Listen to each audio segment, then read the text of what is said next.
a command conference to be attended by all of the DOH executive committee members and the regional directors that are there on the other side of this place.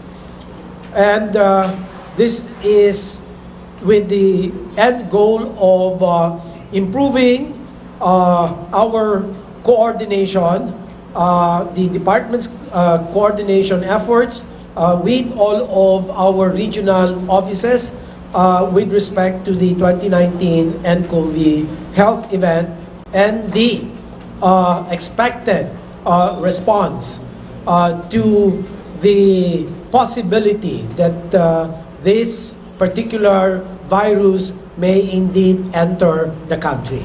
So it's better to be proactive and to be prepared. Lagi natin sinasabi, lagi po tayong handa. I take this opportunity to underscore once again the following. Public is advised to remain calm but vigilant. 2, always practice hand hygiene. Observe proper cough etiquette, including maintaining distance and cover coughs and sneezes with a tissue or the crook of your elbow. Avoid close contact with people, especially those manifesting flu-like symptoms. Avoid contact with farm and wild animals. Cook food properly. Adopt healthy lifestyles to mount immunity against infection. So, this is all for now. This is our update. If you have some questions, yes. Back to you, Eric. Just one more update para lang hindi nyo na tanongin later.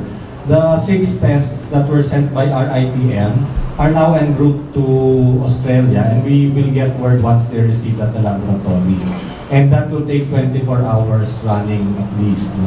So we will expect to get results within maybe late tomorrow afternoon or early morning on Friday for the 6 tests. After those 6 tests, the RITM will no longer be sending tests for confirmation because the reagents and the primers that were ordered by RITM have arrived to the country, and they are now setting up the lab for this. Once the laboratory set up, within 48 hours, they will be able to start running the tests for the 29 novel coronavirus here in the Philippines. So yung mga subsequent natin na mga kailangan i-test will be done already at RITM. So we are now open for questions. I think si Tina was the first to raise it. Sir, yung PUIs na numbers, kasama na po dun yung 3 raw na nasa Baguio General. Can we ask EB, Chito? We have Dr. Chito Abilino here of the Epidemiology Bureau. May reported na cases sa Baguio, but then we are looking into the case investigation form and check whether they fit into the description of a patient under investigation. However, at this moment, we haven't received yet the CIN. We will inform you once we get word. They are not yet included. One follow-up, Tina. Because we have time constraints today, because we have a... Sir, on masks, natanong na to sa inyo yesterday, but sobrang taas na nung bentahan ngayon. Your price control for the masks is for the Taal areas pa lang, di ba, sir? So will you expand that? Yes, we will. I have spoken to my director for pharmaceutical products or division, and that is exactly the direction we will pursue. So, meron pong kumalat na text messages yun, sir. Kami namatay na suspect case na San Lazaro. Okay. We have the director of San Lazaro here, Dr. Lopez.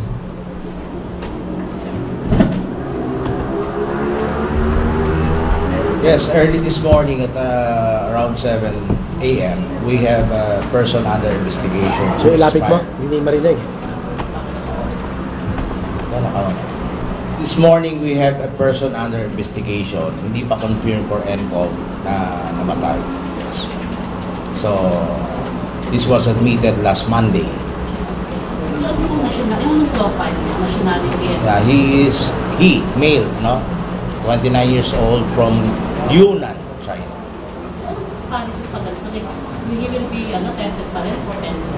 Specimens have been taken and may test na nila ng RITM then for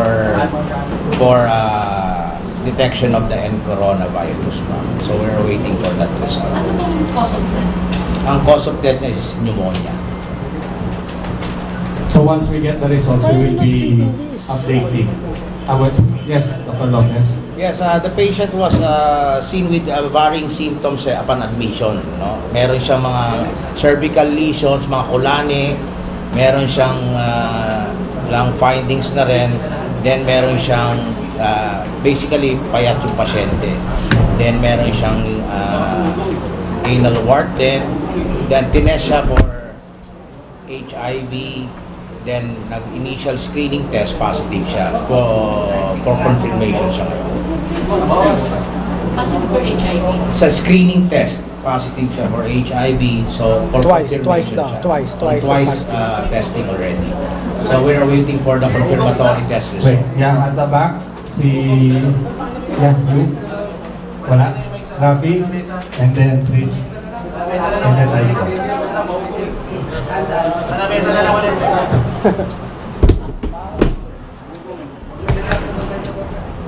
Oo nga, pwede maging gano'n.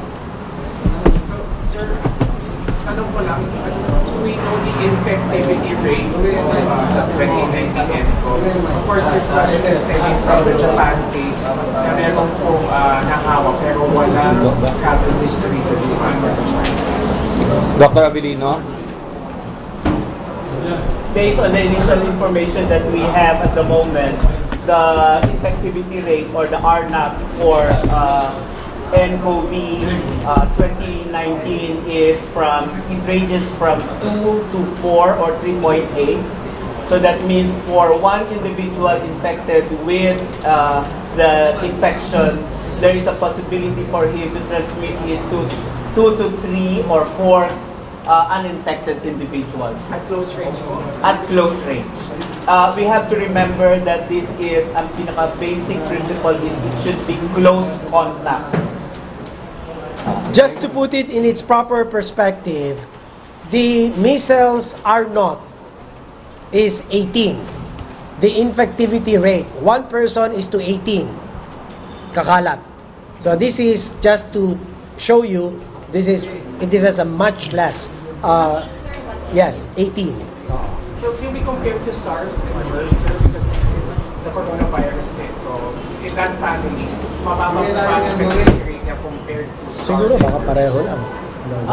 The RNAT will be around that area, that number. But what we are trying to say is, Hindi atin yan, but what we would want to inform people is that the coronavirus, as with regards to the measles that we have experienced a year ago, is less infective than this one that we are having. Mas nakakahawa ang tigdas. Okay. I understand 0.4 cases, but in case someone gets positive for NCoV, what would happen if the patient will be transported to RI? No, mauna yung asa i-isolate. Can I do that? Okay, there is a decision tool. The decision tool is very clear. If a patient, a passenger, enters the Philippine territory by any of the ports, could be seaport, airport. Now let's imagine there's a patient who comes in from the plane, disembarks, goes through where the thermal scan is, and gets picked up, pointed out to as having fever. So, very courteously and very respectfully, setting aside that patient by a quarantine officer who will interview the patient, okay? And testing for whatever needs to be tested while there in the quarantine clinic. So, if the patient is positive for fever, 38 degrees and above, centigrade and above, positive for coughs and colds, and then number 3, positive history for travel to Hubei, not just Wuhan. Yesterday, sabi natin, Wuhan.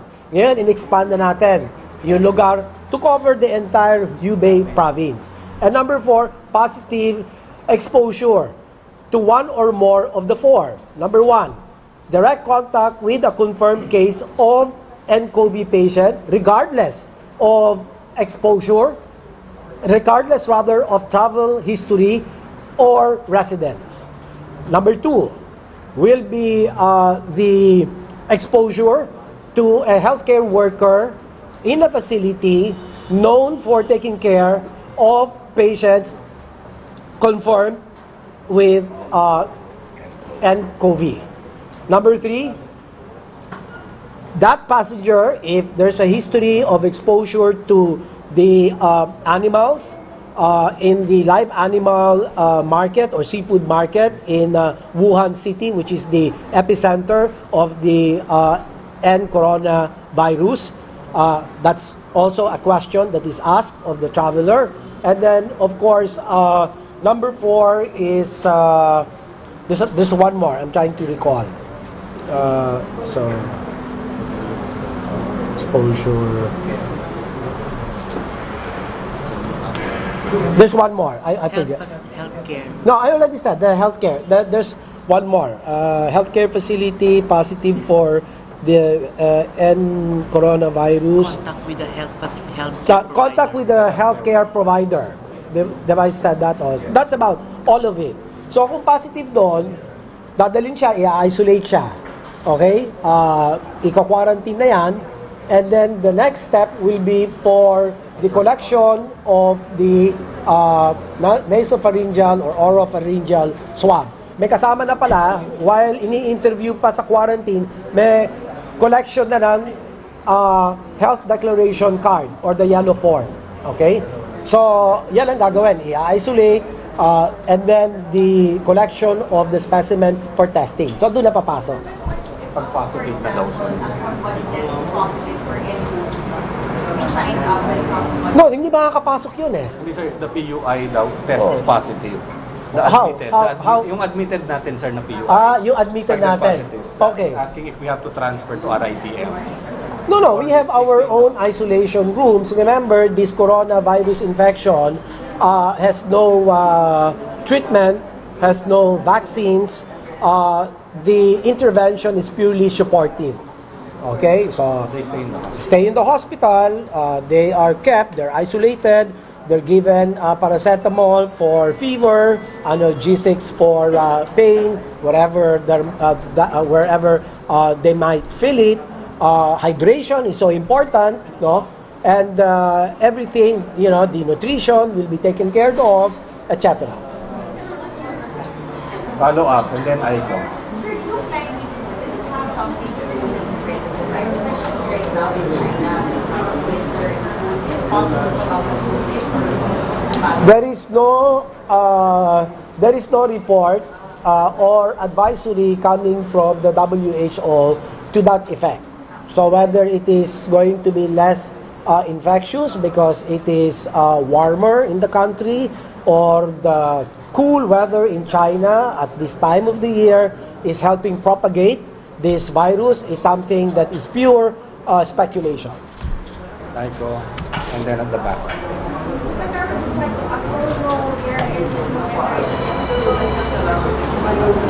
There's none. If ever they would declare because of the increasing numbers, do we have a national disaster pandemic plan for the Philippines? I mean, there's a problem already when it is already urgent for it is declared. Ano po ang ating plan to have a national disaster pandemic plan? Well, as you have said, we already have that, which is under the umbrella of the National Disaster Risk Reduction and Management Council. That's well within the purview of the council. But as to the specific actions to be undertaken by your Department of Health, it is already very much in place. All the policies, all the guidelines, all the action plans are already clearly laid out. Okay, so we will just execute all the components of our plans. Okay, and later on we do an impact assessment of whether the implementation has been quite effective, and if it is not effective, we identify the gaps and what else do we need to do to level up and to be able to achieve our objectives of making sure that in case the virus does enter the country, there will be very, very little casualty or very, very little number of patients infected, etc. And that, of course, for people who do get the infection will be treated accordingly by our very good DOH retained hospitals and medical centers, which I have already made the instruction very clearly and repeatedly that the isolation rooms have to be prepared for this eventuality. Yes. Questions at the back. We have very limited time today. Sorry. One question each. I just like to clarify, sinabi ko kasi ng Bureau of Customs kanina na binabantayan nila yung mga ukay-ukay kasi baka possible maging carrier of the virus. So just to clarify, how likely na ma-transmit through used clothes or even packages from other countries? Gano'n ba katagal yung virus? Wala ka, pero sir, ang virus kasi can last for 7 days sa surface. Fomites. Sa fomites. Oh. Pero ang tagal-tagal na din yan yung sir na nagtatransport. So more likely na kayo. 7 hours? 7 days po ang length. Eh kung galing nga, China, dumating tomorrow. Wala, ay, yun. Oh, yun ang sinasabi mo. Well, it's very difficult to answer your question, but suffice it to say that I am told that it will take about, are you sure 7 days? Some virus will last until 7 In the environment? in the surface. Fomites. On the objects or fomites, F-O-M-I-T-E-S. Fomites include tables, desks, hankies, phones, objects, microphones, you can name it. Okay, so depends on how long the shipment traveled, the ship that carried these items. So kung gaano katagal yan. So if they do that, that's welcome. It doesn't harm. It only will do good. Pero sir, would you advise consumers against buying kasi mga online shopping apps, may mga sulit na products, would you advise them against buying those in the meantime? Well, we have no expert advice on the matter. We will have to wait. But of course, we will park the issue.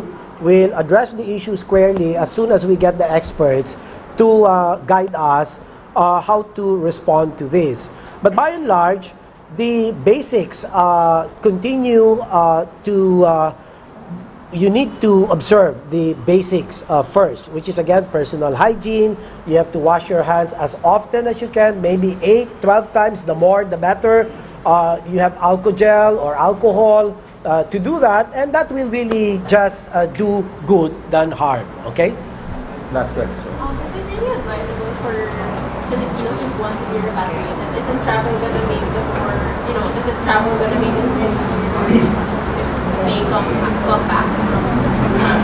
Well, the plan, we have already committed to facilitate the repatriation or the voluntary return of our people who are based in Wuhan, okay? But with the clear conditionality that all of them will have to be subjected to a quarantine period of about 14 days. Last 2 questions at the back. Sir, nag-take na po ba dun sa dalawang Pilipino na galing po lamang Wuhan, China na nakapunta po ng Philippines? Yeah, the Bureau of Quarantine. We had two OFWs who came in the other night.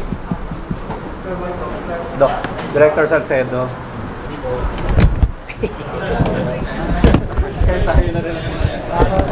Para ano tayo doon? Mahjong. Yes, we have 2 OFWs that came from one the other night. So far, they are being monitored by our surveillance officer. They are staying somewhere, and they are being monitored by our surveillance officer once or twice a day. They are staying in a condominium by themselves, I think. Yes.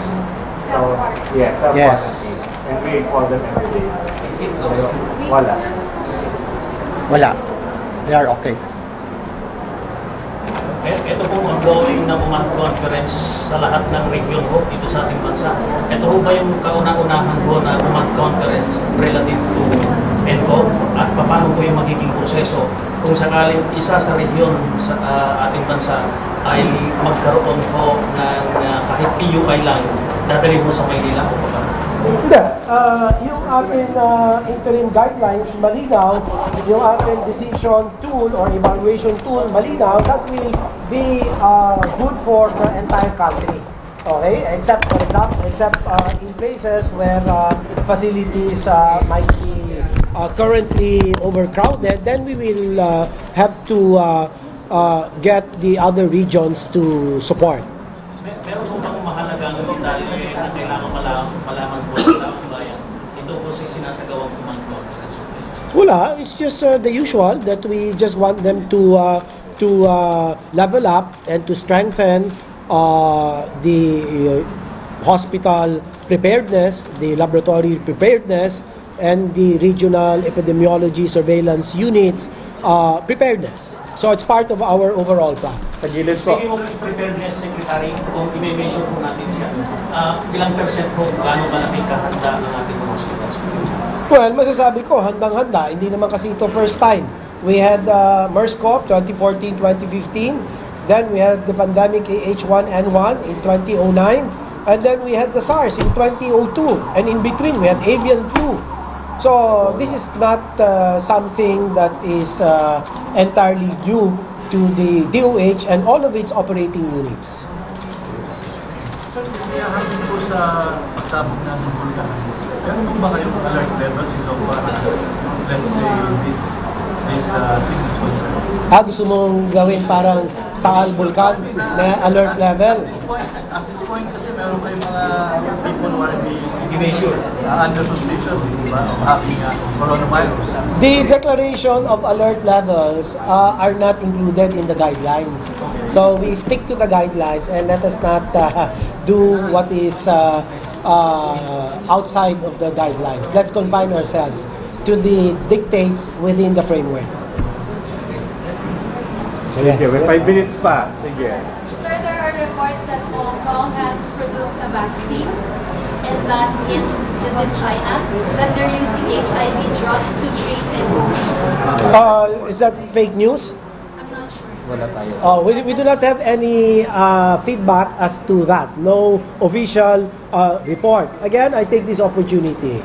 If you think that it's almost ridiculous, but if you're not in the position to make any initial judgment or conclusions about the sameness of those reports, no?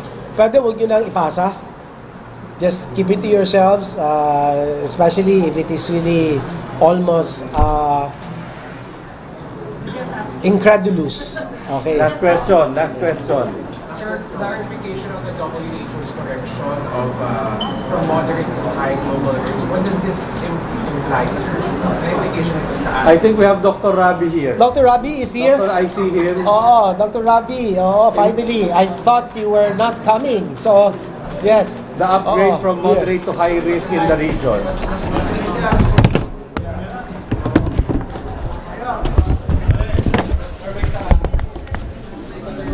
So, the risk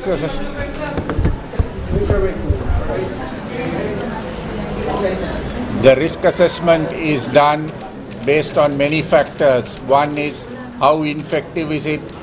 Is there apparent human-to-human transmission? What is the source of the infection? During the early phase of the outbreak, it appeared that all of the cases were concentrated among people who were in the Wuhan seafood market. Subsequently, it became clear that it's more widespread, and subsequently it became clear that it's going from human to human, and now it's apparently possibly going in a sustained human-to-human transmission manner.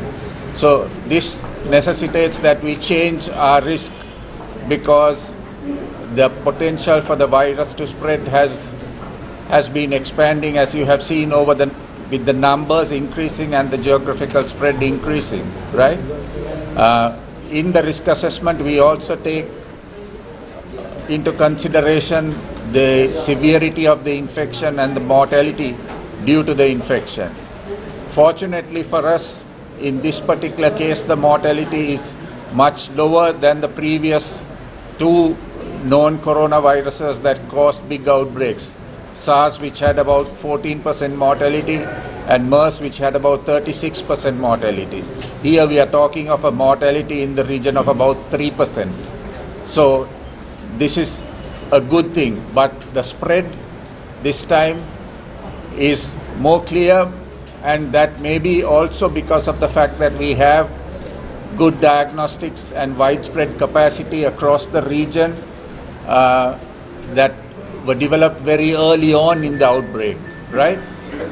Just 11 days after the outbreak was informed, the virus had been sequenced and tests had been developed.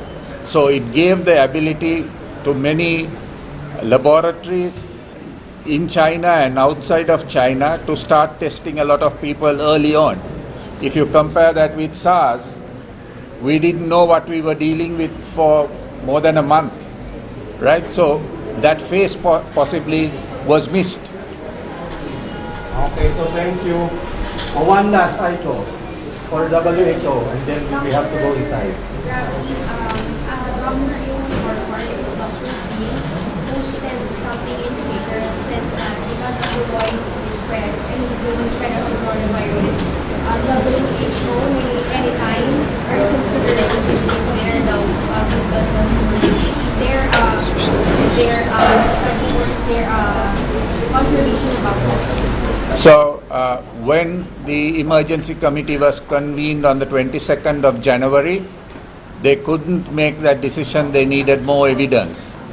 They reviewed the available evidence on the 23rd of January and concluded that based on the available evidence at that time, it was not justified declaring a public health emergency of international concern. The situation, of course, has changed since then. If you remember, our DG mentioned that he is prepared and willing to reconvene the committee at very short notice. We have also shared with you that all the information that is now coming out, we are sharing with the committee members. So we are not waiting to convene the committee. The committee members are having access to all the evidence that is emerging. So at very short notice, the committee can be reconvened if WHO decides and DG decides that that's necessary. Thank you very much, everybody. We have to do our command conference. You had a bad morning today. Yeah. It was a bad opening day.